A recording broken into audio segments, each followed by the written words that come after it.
Some of the most dangerous terrorists were planned on being transferred to this facility. Detainees with ties to Al-Qaeda and other known terrorist organizations were almost in the backyard of some Americans. What facility was thought to be so secure that these detainees were nearly housed there? USP Thomson. Let's take a look at this violent facility and the dangerous people it holds.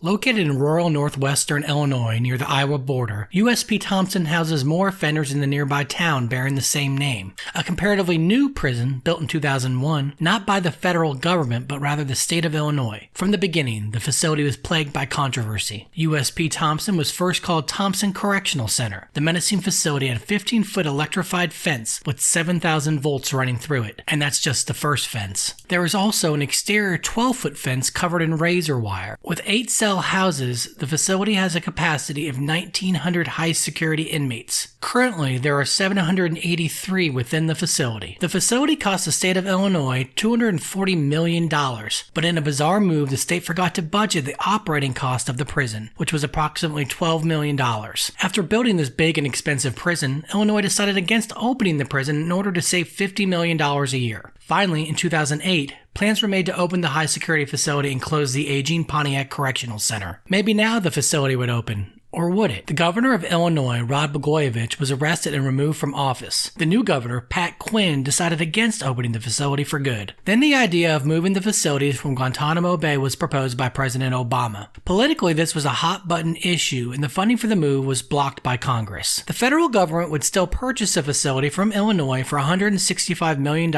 in 2012. They planned to use the facility to house offenders who were difficult to manage at other facilities. This would bring a reputation of USP Thomson being one of the most violent prisons in the federal system. In the short time it has been open, numerous inmates have been murdered. In November 2020, Edsel Badani, known as E, was found stabbed numerous times in his cell. In June of 2022, his cellmate, Houston Clyde, aka War Child, was charged in the murder of E. It was alleged that Houston used a sharpened metal object approximately 10 inches in length. In another violent incident, 2 members of the white supremacist group Valhalla Bound Skinheads beat to death Matthew Phillips due to his perceived Jewish background. Brandon Whitey Simonson and Christopher No Luck Martin were formally charged in December 2021 for murder and hate crimes. The family of Phillips is suing the government for failing to protect him. Due to the violent environment at the facility, the union for the correctional officers is calling for the removal of the warden. The union alleged that Warden Bergami is putting everyone at risk. Also due to the violence at the facility, members of Congress, including Illinois Senator Dick Durbin, called for an investigation. This came after a report by NPR. Christopher Jaburk was formerly housed here. He was on the FBI's most wanted list for bank robbery. He escaped from prison twice and is now housed at USP Allenwood. Another notable inmate is Daron Wint. He was convicted of murdering 4 people during a home invasion in Washington, D.C. Wint is serving a life sentence. USP Thomson houses some of the most dangerous inmates in the country. This high-security facility is often the last stop for offenders failing to conform to less restrictive prisons. It is likely we will continue to see violence at this facility. If you enjoy this content, please like and subscribe. Also, check out my other prison profiles by clicking the link here.